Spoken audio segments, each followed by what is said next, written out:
इस्तीफे के बाद इस्तीफा, एक ही दिन में कांग्रेस को लगा बड़ा झटका। शुरू होने से पहले ही न्याय यात्रा की निकली हवा। राहुल, सोनिया, खड़गे के उड़े होश।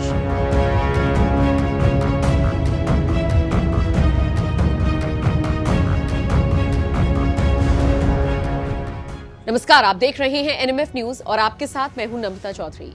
कांग्रेस से जुड़ी एक अच्छी खबर है और एक बहुत बुरी खबर। सोच रही हूं पहले आपको कौन सी बताऊं। चलिए अच्छी खबर से शुरुआत करती हूं। भारत जोड़ो यात्रा के सफल होने के बाद अब कांग्रेस ने भारत जोड़ो न्याय यात्रा की शुरुआत कर दी है। रविवार को राहुल गांधी के नेतृत्व में इसकी शुरुआत करते हुए दिल्ली से मणिपुर के लिए कांग्रेस के दिग्गज नेता रवाना हुए, जिसका एक वीडियो सोशल मीडिया पर तेजी से वायरल भी हो रहा है। मणिपुर के थोबल से इस यात्रा को शुरू करने की तैयारी काफी वक्त पहले से कर ली गई थी। मणिपुर सरकार से अनुमति मिलते ही यात्रा शुरू कर दी गई, जिसकी तस्वीरें सामने आनी शुरू हो गई हैं। तो ये तो रही अच्छी खबर। अब आइए कांग्रेस से जुड़ी हुई बुरी खबर पर। रविवार के दिन ही कांग्रेस को एक नहीं बल्कि अपने दो साथियों का साथ गंवाना पड़ा। कांग्रेस की नीतियों पर सवाल उठाते हुए इन नेताओं ने अपने पद से इस्तीफा दे दिया और पार्टी की सदस्यता को छोड़ दिया। बैक टू बैक हुए इन दो इस्तीफों से कांग्रेस में हड़कंप मच गया। हड़कंप मचना तय था। भारत जोड़ो न्याय यात्रा की शुरुआत से ठीक पहले आई इन खबरों से कांग्रेस के दिग्गज नेता परेशान और चिंतित दिखाई दिए। सबसे पहले बात करते हैं महाराष्ट्र कांग्रेस का जाना माना नाम रहे मिलिंद देवड़ा की। पार्टी के दिग्गज नेता रहे मिलिंद ने पार्टी से इस्तीफा दे दिया। 47 साल के मिलिंद ने बाकायदा इसकी जानकारी अपने एक्स अकाउंट पर दी और लिखा, आज मेरी राजनीतिक यात्रा में एक महत्वपूर्ण अध्याय का समापन हुआ। मैंने भारतीय राष्ट्रीय कांग्रेस की प्राथमिक सदस्यता से अपना इस्तीफा दे दिया है, जिससे पार्टी के साथ मेरे परिवार का 55 साल पुराना रिश्ता खत्म हो गया। मैं सभी नेताओं, सहकर्मियों और कार्यकर्ताओं का वर्षों से अटूट समर्थन करने के लिए आभारी हूं। मिलिंद के इस्तीफा देते ही पार्टी आलाकमान परेशान हो गया। लिहाजा कभी अधीर रंजन चौधरी इस पर बयान देते दिखे, तो कभी आचार्य प्रमोद, तो कभी जयराम रमेश। एक एक करके तीनों को सुनिए। मंत्री ने तय किया, बस इसमें कोई दो राय नहीं हो सकती। तो कांग्रेस पार्टी क्लेम कर रही है कि प्रधानमंत्री ने तय किया, उनकी वजह से इन्होंने प्रधानमंत्री ने तय किया है। Thank you sir. बड़े नेता थे कांग्रेस पार्टी के, 30-40 साल तक वो नेता रहे, मंत्री रहे, सांसद रहे।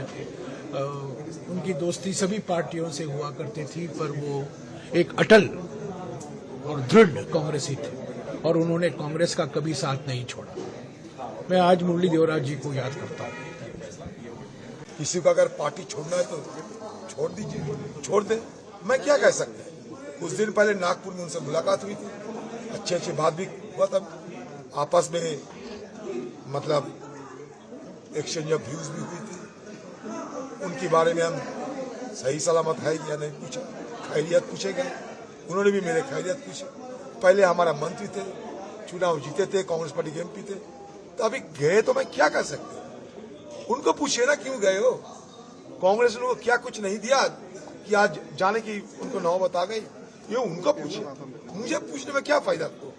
लेकिन कांग्रेस कह रही है कि प्रधानमंत्री ने उनके रेजिग्नेशन की टाइमिंग सेट की है। ये देखिए, अगर कांग्रेस जब कहते हैं कुछ सच्चाई है, मुझे तो इतना जानकारी नहीं है, सारे जानकारी मुझे अवगत नहीं हो सकते, कैसे हो सकता है। देखिए, कांग्रेस में कुछ ऐसे लोगों का कब्जा हो गया है जो ना तो सच सुनना चाहते हैं और न सनातन की बात सुनना चाहते हैं, न राम की बात सुनना चाहते हैं। जो राम की बात करेगा, जो सच की बात करेगा, जो जमीनी हकीकत को बताने की कोशिश करेगा, उसको कांग्रेस छोड़नी पड़ रही है धीरे धीरे। मिलिंद देवड़ा का जाना बहुत दुखद और अफसोसजनक है और भगवान राम के मंदिर के निमंत्रण को जिस तरह से ठुकराने का काम किया है, तो मुझे लगता है कि भगवान राम का प्रकोप प्रारंभ हो गया है। मैं भगवान से प्रार्थना करता हूं कि कुछ लोगों की गलतियों की सजा पूरी कांग्रेस पार्टी को ना दे। कांग्रेस ने अभी इस पर मंथन शुरू ही किया था कि लीजिए दूसरे इस्तीफे की खबर असम से सामने आ गई। असम में अपूर्व भट्टाचार्य ने कांग्रेस के सचिव पद से इस्तीफा दे दिया।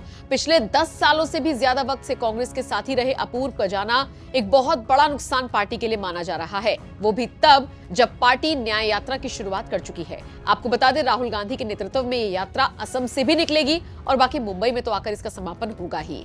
एक दिन में कांग्रेस के 2 इस्तीफों ने पार्टी को हिलाकर रख दिया। फिलहाल मंथन जारी है कि किस तरह से पार्टी में लगातार हो रही टूट को रोका जाए, क्योंकि हर कोई जानता है कि ऐसा पहली बार नहीं हुआ जब कांग्रेस के साथी उससे अलग हुए हों, बल्कि इससे पहले भी सिंधिया हो, आरपीएन सिंह हो, कैप्टन अमरिंदर हो, सुनील जाखड़ हो, गुलाम नबी आजाद हो, एक लंबी लिस्ट रही है उन नेताओं की जिन्होंने कांग्रेस का साथ छोड़ा। खैर, अब आप इस खबर पर क्या राय रखते हैं, कमेंट करके जरूर।